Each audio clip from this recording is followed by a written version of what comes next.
Bonjour à toi, je te tutoie, ça sera plus simple. Alors, je vais te parler de Dieu. Si tu le cherches, tu vas le trouver. Moi, je l'ai cherché, je l'ai trouvé. Bien évidemment, il n'est pas dans les choses du monde. Le monde va t'offrir des choses comme ça, des coupes, et le succès. Il va t'offrir une carrière, tu vois. Il va t'offrir les honneurs, les grades. Mais Dieu, c'est pas ça qu'il veut. Dieu, il veut toi. Il veut ton âme. Je vais te raconter ma vie en résumé. J'avais tout ça, j'avais les grades, j'avais les coupes. Voilà, les coupes. Je vais les mettre à l'endroit. J'avais le succès, j'avais l'argent, j'avais tout ça. Mais quand arrive la maladie, là, il y a plus personne. Quand arrive la maladie, ben, t'es seul. T'es seul face à toi-même. Alors ça s'appelle la dépression. Je crois qu'il y a plein de gens autour de toi qui sont dépressifs mais qui ne se l'avouent pas. Donc, en même temps, dans le monde qu'on vit, c'est pas étonnant. Subir la pression que le monde nous fait subir, ça conduit à la dépression, c'est obligé. Si t'as pas Dieu dans ta vie, t'es comme un robot, t'es comme un pantin, une marionnette. Plus tu travailles, plus tu payes. Enfin, bref, ça c'est le monde dans lequel on vit. Dieu, Dieu, il se manifeste. Un jour dans ta vie, il se manifeste. Pour t'aider. Parce qu'il t'aime. Comment je sais que Dieu nous aime? C'est simple. J'ai failli en mourir de cette dépression. Parce que de la dépression, avec ça, tu prends des médicaments. Et quand les médicaments ne font plus effet, il faut passer à la dose supérieure. Et pour éviter ça, des fois, tu mélanges ça avec l'alcool. Comme ça t'enlève les angoisses. Donc, c'est vrai que l'alcool, ça enlève les angoisses. Mais c'est pareil, c'est comme les médocs. Tu augmentes la dose parce que ton corps s'habitue. Notre corps s'habitue à tout. Il s'habitue à ce qu'on mange, à ce qu'on boit. Il s'habitue aux médicaments, il s'habitue très vite et donc après il réclame. Le corps réclame plus. Et c'est là que tu commences à couler. Quand ton corps n'en a pas assez, tu coules parce qu'il te faut de plus en plus.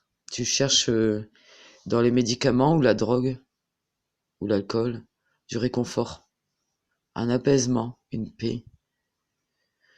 Une paix, la paix de l'âme, la paix de l'esprit, il y en a qui le cherchent Il y en a qui vont chercher ça dans le yoga, dans la méditation, la relaxation. On m'en avait proposé du yoga, mais je sais pas pourquoi ça m'a jamais attiré. J'ai jamais aimé. Ma douleur, elle était bien plus profonde que ça. Le yoga, c'est un pansement. Ça dure un petit moment, puis après tu rentres chez toi et t'es toujours seul dans tes problèmes. Alors j'ai crié à Dieu. J'ai dit Dieu, je suis alcoolique.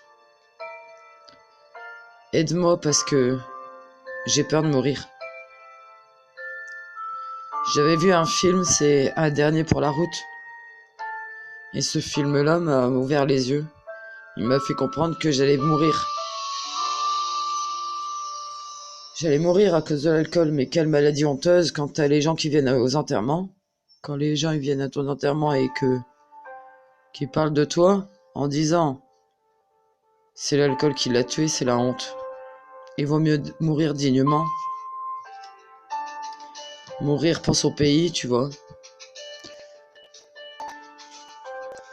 Moi j'ai fait l'armée. J'aurais préféré mourir pour mon pays que de mourir honteusement à cause de l'alcool. C'est pour ça que je te dis, tu peux crier à Dieu, il va te répondre. Alors j'ai crié à Dieu. J'ai dit, Dieu, si t'existes, eh bien, aide-moi. On m'a dit que t'existais parce que moi j'ai fait du catéchisme quand j'étais jeune. Mais j'avais zéro aux questions. J'étais nul en caté. Mais j'avais entendu parler de lui. Je savais que Dieu existait. Parce qu'on me l'avait dit. Et quand je vois toute la création, je me dis, il n'y a qu'un Dieu pour créer tout ça. Les fleurs, les arbres, les oiseaux bizarres. Il y a des oiseaux qui sont vraiment bizarres. Les hippocampes. Je sais pas si tu as déjà observé la nature. C'est là que tu te dis qu'il y a quelqu'un qui a créé tout ça. C'est pas possible autrement. C'est pas la théorie de machin chose là. Tu sais, la théorie de l'évolution, c'est impossible. Quand tu vois dans les insectes, tu vas voir comment elle est belle la création, comment elle est bizarre. Et c'est magnifique. Là, tu réalises qu'il y a un Dieu. Bah alors, crie à Dieu. Si t'es dans l'alcool ou la drogue, crie à Dieu. Si t'es seul, crie à Dieu. Je te promets qu'il va te répondre. Alors, comment il m'a répondu, Dieu? Je vais te raconter. J'étais alcoolique. Je m'enfonçais. Je faisais des cures. Plusieurs cures. J'ai fait 5-6. Mais à chaque fois, quand tu rentres chez toi, il n'y a plus l'équipe infirmière. Il n'y a plus personne. Il n'y a plus les copains aussi, parce que tu te fais des amis en cure. Donc tu reviens, t'es seul chez toi. Même s'il y a des associations, ils sont pas là chez toi le soir. Le matin non plus, ils sont pas là. Alors le souci, c'est que on est toujours seul. Tout le temps. Peu importe ce que tu fais, si tu travailles, si tu vas dans un club, si tu fais partie d'une association, tu es toujours seul. C'est ça le problème. C'est que tu te sens seul. Alors Dieu, quand il m'a répondu, j'habitais dans une petite ville, à Bois-en-Vermandois, dans l'Aisne, dans le 02. Et je me suis décidé à le chercher, Dieu. Je dis, puisque je t'entends pas, je vais chercher après toi. Alors je pars à pied un dimanche matin, je savais que c'était l'heure des messes, le dimanche matin. Alors du coup, je pars à pied de chez moi et j'arrive à un stop. Au stop, à droite, il y avait une église catholique à droite et une église évangélique. Et là, je m'arrête. Je m'arrête et je me dis, je vais où? Je vais à droite ou je vais à gauche? À droite, je connaissais les églises catholiques puisque j'avais fait ma communion. J'allais dans les baptêmes, j'allais dans les mariages, les enterrements. J'aimais bien écouter ce qu'il disait le curé, parce que ça me donnait de l'espoir, d'un monde meilleur, d'une vie ailleurs, d'un au-delà. J'y croyais moi, à l'au-delà, je croyais qu'il y avait une vie, quelque part. Je m'intéressais beaucoup à l'ésotérisme, aux choses paranormales.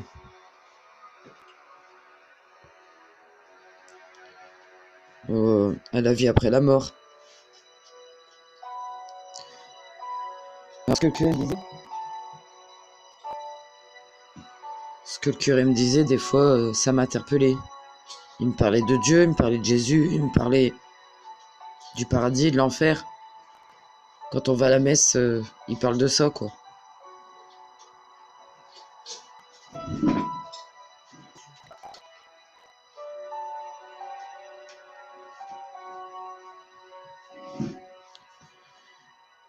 Et alors, sur ce point-là, je me posais des questions. Mais moi, j'étais plutôt de l'autre côté de la barrière. J'allais voir des voyants. J'avais une copine qui était voyante. J'étais curieuse pour connaître l'avenir. Je faisais moi-même des travaux. De la magie, ça s'appelle. Des incantations. Tout ça, on le trouve dans les bouquins. Dans toutes sortes de choses. Mais il faut pas y toucher. Crois-moi, il faut pas y toucher. Ça te conduit en enfer. Bref. Alors, mon choix s'est porté sur la gauche. Arrivé au stop, je me suis dit, bon, allez, à droite, je connais. Mais le curé, il dit pas ce que tu dois pas faire.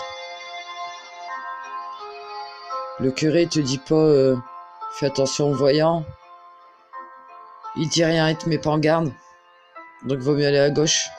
Je suis allé dans l'église, à cette église évangélique, à gauche du stop. Et je rentre parce que c'était ouvert. C'est l'heure est la même chez eux que chez les cathos. Et puis personne ne m'a jugé, personne ne m'a contrarié, je me suis assise dans le fond. J'écoutais ce que disait le mec au micro. Et quand je suis arrivé avant, il y avait des chants. Alors il y avait 2-3 personnes qui chantaient. J'ai adoré les chants. Les chants, ils étaient modernes, ça m'a touché. J'étais touché par leurs chants, des chants pour Jésus, pour Dieu. Mais personne ne parlait de Marie, personne. Je suis resté jusqu'à la fin. J'ai jamais entendu parler de Marie chez eux, les évangélistes. Alors de fait là, je suis quand même resté, puis il y a une dame qui m'a souri. Elle m'a souri avec amour. C'était pas un sourire hypocrite. Je sentais que c'était amical. Elle est venue vers moi, puis elle a dit, tu sais, si tu veux, tu peux venir chez moi, boire un verre et on en discutera. Parce que moi, j'étais nouvelle, du coup. Du coup, elle m'a tout raconté. Elle m'a raconté qui était Jésus, qui était Dieu. Elle m'a dit que Jésus, c'était le Fils de Dieu. Et que Dieu était vivant et Jésus aussi. Il était mort et ressuscité, mais je comprenais pas pourquoi il était mort. Pour moi, il était mort, il était à la croix, comme on voit dans les églises catholiques. Et elle m'a dit non, il est pas mort, il est ressuscité. Elle m'a montré une Bible. Elle m'a donné une Bible, elle dit si tu veux des Bibles, il y en a plein dans les églises évangéliques, c'est gratuit. Alors moi j'en ai voulu une, j'ai voulu une Bible. Du coup le mec de l'église évangélique il m'en a donné une. Je la lisais mais je comprenais rien. Je voulais juste trouver dans la Bible le passage où c'était écrit que Jésus était mort pour moi. Alors c'était dans Jean 3,16. Alors j'ai été voir dans Jean 3,16. Et c'est là que j'ai compris. Ça s'appelle le sacrifice de la croix. J'ai compris ce que ça voulait dire le sacrifice de la croix. Et je buvais toujours. Hein. J'allais à l'église avec ma dose. J'avais ma dose d'alcool dans le sang. À pied, je m'en allais à pied. Incapable de conduire. Alors, j'étais dans un état... j'en pouvais plus. Je pouvais plus rester comme ça. C'était ça ou mourir. De toute façon, je pensais à mourir. Je voulais plus vivre. Il n'y avait pas de sens à ma vie. J'avais pas de sens à ma vie. Vivre accroché à un produit. Dépendant d'un produit pour être normal. Pour ne pas trembler. C'est ce que ça fait, hein, l'alcool. Hein. Quand t'as pas ta dose, tu trembles. Et j'avais aussi un vide dans le cœur parce que mon père m'avait abandonné. Mon père m'a abandonné. Et ma mère est morte. Alors si tu veux, la blessure est toujours là.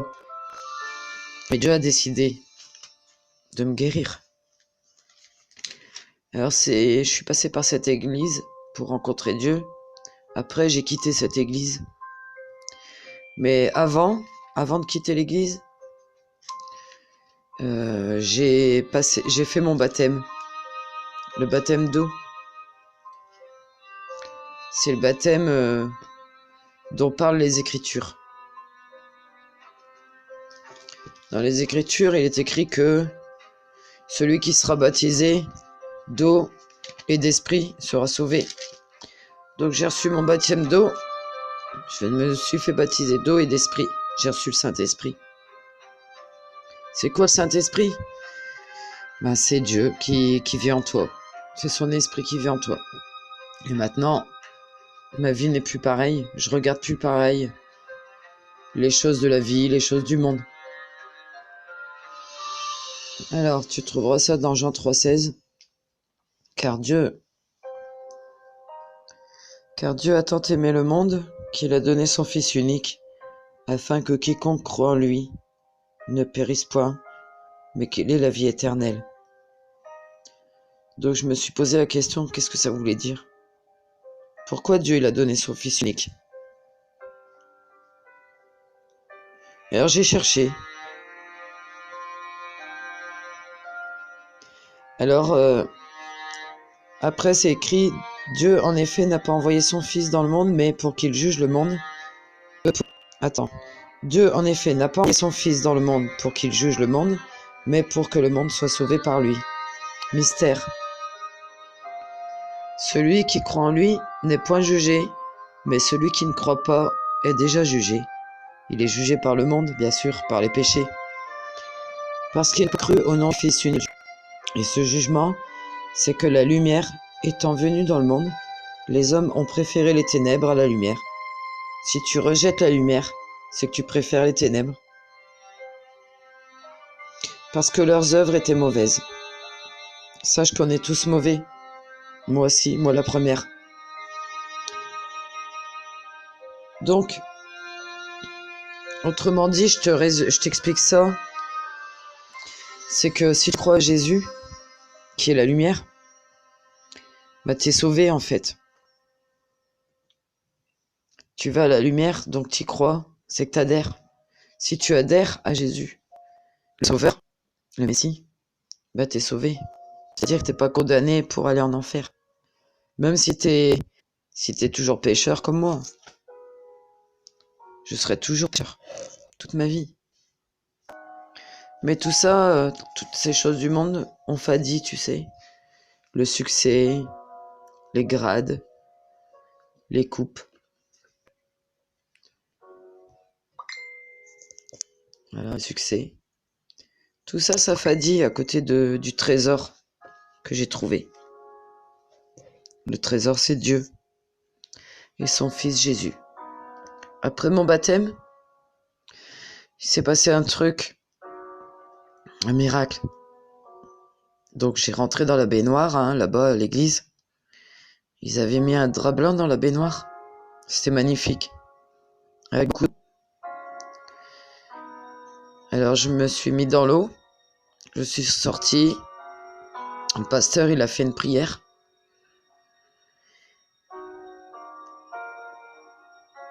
Et j'ai marché avec Jésus après. Jésus, il s'est montré dans ma vie. Il s'est montré comme une personne vivante dans ma vie. Comme un fantôme vivant. Il est vraiment réel. Il existe vraiment. Après que je me sois détaché de tous ces trucs du monde, alors, ah oui, d'abord, il m'a délivré de l'alcool. Ça, c'est important de le souligner. Un matin, je me suis réveillé. J'ai jeté mes médicaments. J'ai vidé les bouteilles. J'ai mis les bouteilles dans la poubelle de verre. Et j'ai jeté les médicaments à la poubelle. Je me suis fait un bol de café avec du lait, du sucre. Et j'avais faim. J'ai mangé des tartines. C'est un petit peu comme quand Jésus ressuscite de Jairus. C'est dans la Bible. Tu trouveras ça dans la Bible. Quand il ressuscite la fille de Jairus, il dit ta fille n'est pas morte, elle dort. Et Jésus dit lève-toi. Et cette fille, elle s'est levée et elle avait faim. Il a dit donnez-lui à boire et à manger. Du coup, j'avais faim, c'est vrai. C'est comme si j'étais revenu du séjour des morts. Mais cette fois, j'ai passé ma journée sans boire, sans prendre de médicaments. Je revivais. En fait, chez les chrétiens comme nous, on appelle ça ressusciter, la vie nouvelle.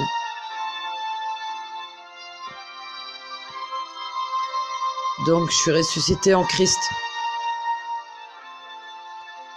Et maintenant, Christ habite en moi, puisque j'ai été baptisé du Saint-Esprit. C'est-à-dire que son esprit habite en moi. Et maintenant, tout a fadi, les choses du monde ont fadi, et maintenant, je veux passer le flambeau à toi, toi qui souffres, toi qui es mal. Un peu comme, tu sais, une course au flambeau, là. On se passe le flambeau. Bah, je te passe le flambeau à toi. Cherche Dieu.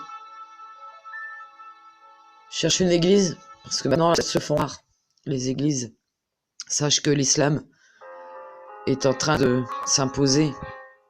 Ils sont en train de détruire les églises catholiques et chrétiennes et évangéliques. Hâte-toi de trouver un chrétien ou une chrétienne qui te fasse baptiser et tu recevras le Saint-Esprit. Et promets qu'après, ta vie elle va changer. Tu vas plus jamais être dépressif, tu vas plus jamais être triste. Tu seras dans la paix et la joie. Tu sais, cette paix, cette joie qu'on trouve au paradis, bah tu l'auras sur la terre. Le Seigneur m'a fait beaucoup de cadeaux. Il m'a offert des vacances de rêve. Regarde, les vacances de rêve qu'il m'a offert. Tellement content que je revienne à lui, qu'il m'a offert des vacances étoiles en Bretagne, en plein mois d'août, là, il faisait beau. Ça, c'est mes enfants, dans l'eau.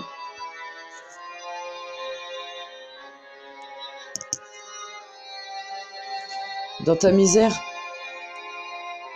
crois seulement qu'il est vivant.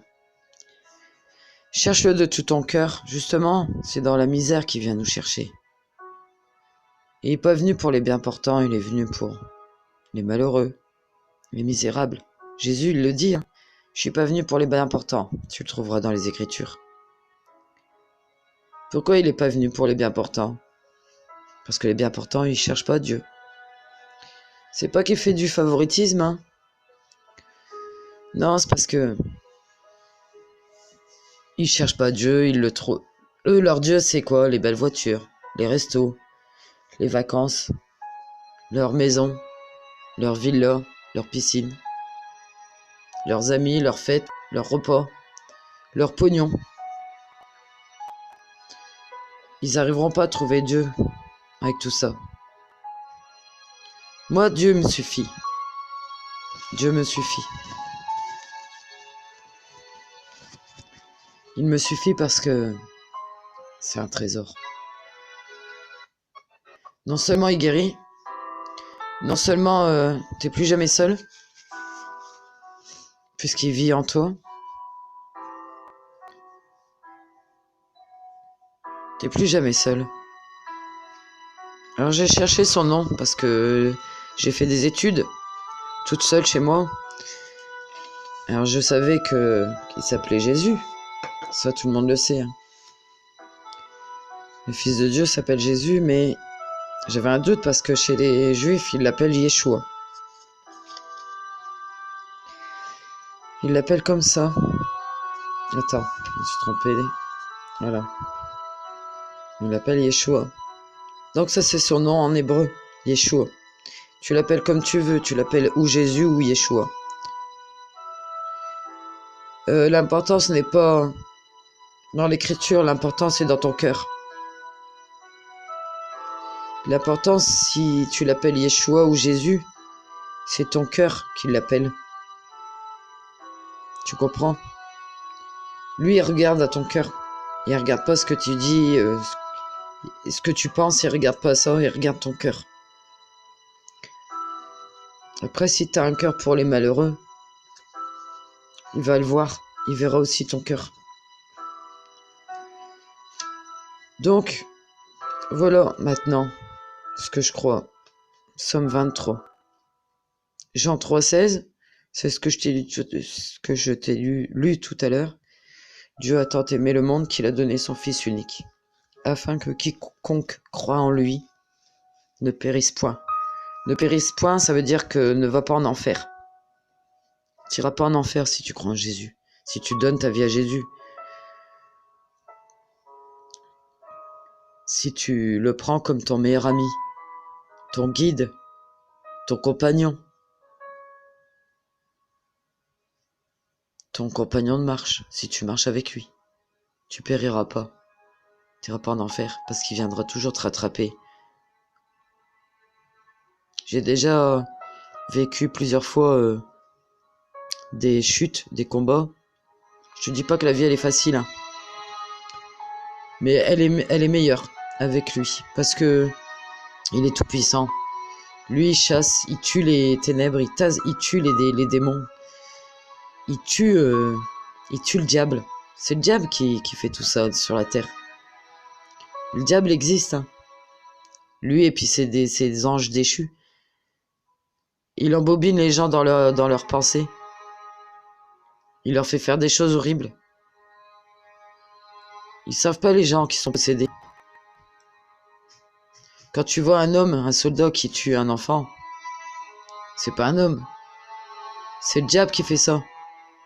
C'est que le diable il est passé dans sa tête. Tu comprends ce que je veux dire? Alors comment marcher en nouveauté de vie? Comment être une nouvelle personne, être une nouvelle créature? Bah tu prends Jésus avec toi, dans ton cœur. Tu décides de marcher avec lui. Et lui, il te laissera jamais tomber. Même si toi, tu lâches sa main, lui, il viendra toujours te chercher. Je suis tombé plusieurs fois. Hein. Je suis tombé plusieurs fois dans le péché, mais à chaque fois, il est venu me relever. À chaque fois, il m'a repris par la main et il m'a rattrapé. Il parle dans ma tête. Et tous les matins, il me donne une chanson. Tu sais, une chanson chrétienne. Des belles chansons chrétiennes. Tous les matins, il m'en donne une. C'est bien la preuve qu'il existe, qu'il est là. Pourquoi il me fait ça, moi? Parce qu'il sait que je suis seul. Et c'est une preuve qu'il me laisse pas seul. Psaume 23. Je vais te lire le psaume 23. Dépêche-toi au fait. Si je fais cette vidéo, c'est pour que tu te dépêches.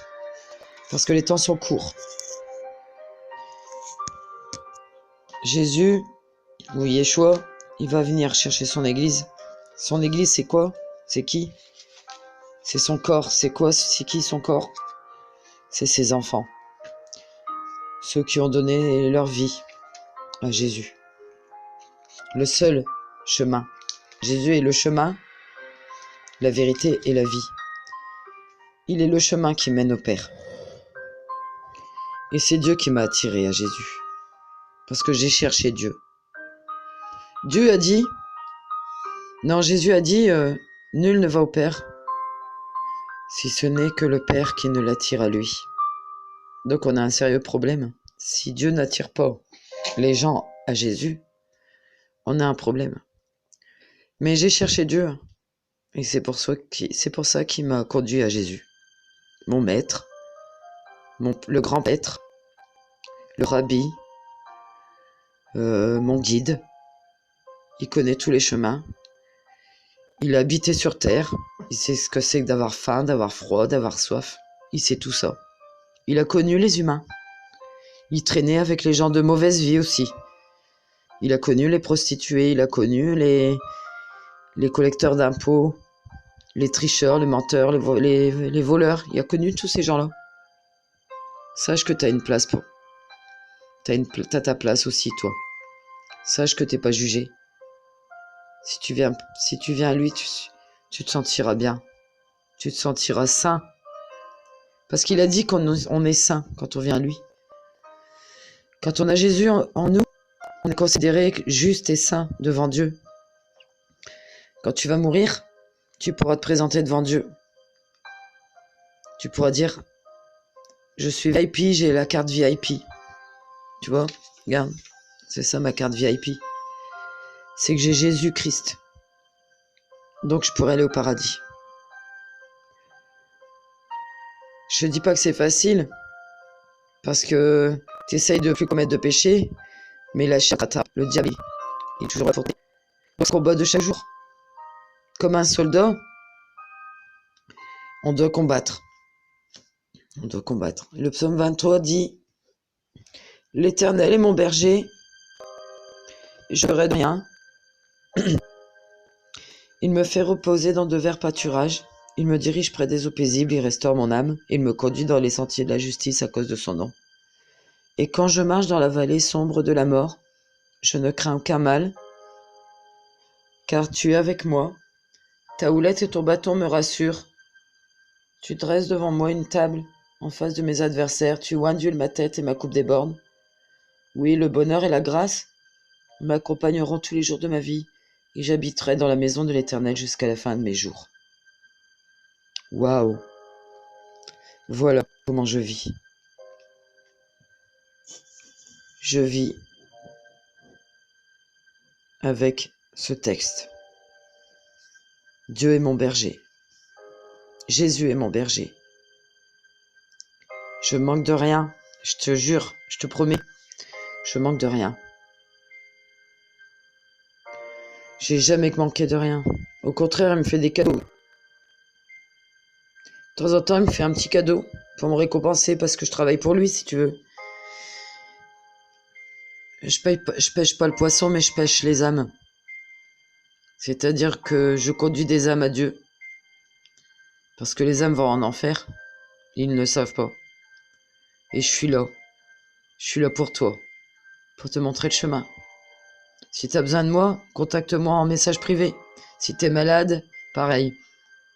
Écris-moi en message privé. J'ai un Facebook et j'ai un numéro de téléphone. On se téléphone et puis on voit ensemble ce qu'on peut faire.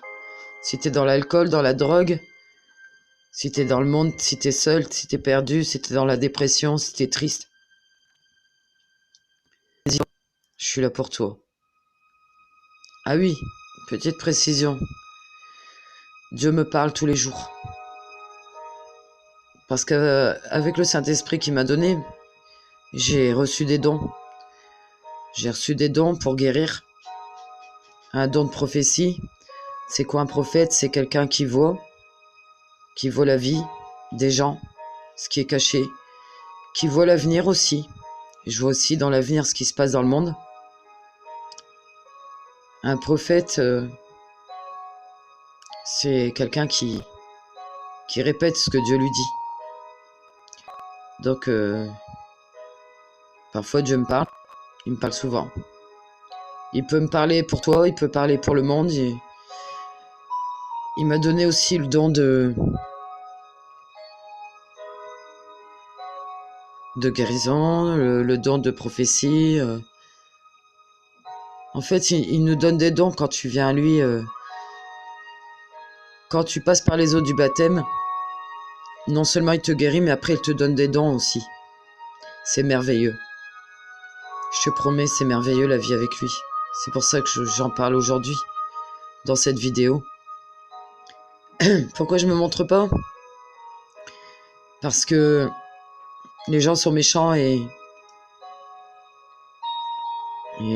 parfois on est insulté, on est persécuté. C'est ça. Donc il vaut mieux pas se montrer. Mais je me montre aux gens qui me parlent en privé. En privé, je me montrerai. Alors moi c'est Lily. Et je te conseille vivement de vite venir. Dépêche-toi, avant qu'il soit trop tard. On ne sait pas ce qui va se passer demain. Un accident de voiture. Il y a une jeune fille ici, chez moi, dans cette ville. Elle est morte à 16 ans, écrasée par une voiture. On sait pas où est-ce qu'elle est son âme. J'espère qu'elle est au paradis. Je pense que oui. À 16 ans, on n'a pas eu le temps de faire la convoitise sexuelle, le péché sexuel, en principe, en général. Enfin, je sais pas où elle est, j'espère que Dieu a son âme. Alors dépêche-toi pendant qu'il est temps, parce que les temps difficiles sont là. On est dans les temps de l'apocalypse. Je sais pas si t'as remarqué tout ce qui se passe dans le monde. On y est vraiment. Alors ne tarde pas, je suis là pour toi, pour te guider, et après t'auras Jésus. C'est Jésus qui va te guider. Moi je suis pas un gourou, je suis pas là pour me faire adorer, je suis pas là pour qu'on soit accro de moi. Bien sûr, de temps en temps je demande des nouvelles, mais c'est rare. Ton maître, ça sera Yeshua, ça sera Jésus. C'est lui qui va te guider, il va te parler, il fera comme avec moi. Il va te parler, il va te donner des chansons, il va te relever quand tu vas tomber. Il va te donner la joie et la paix. C'est ce que j'ai en moi. J'ai la joie et la paix. C'est pas visible, hein. Je te parle pas d'une joie visible. Je te parle pas d'une paix visible. C'est surnaturel, en fait. C'est en toi. En toi, t'as la paix, t'as la joie. C'est merveilleux. À bientôt. J'espère que tu vas me contacter. Que Dieu te bénisse. Au nom de Jésus-Christ. Amen.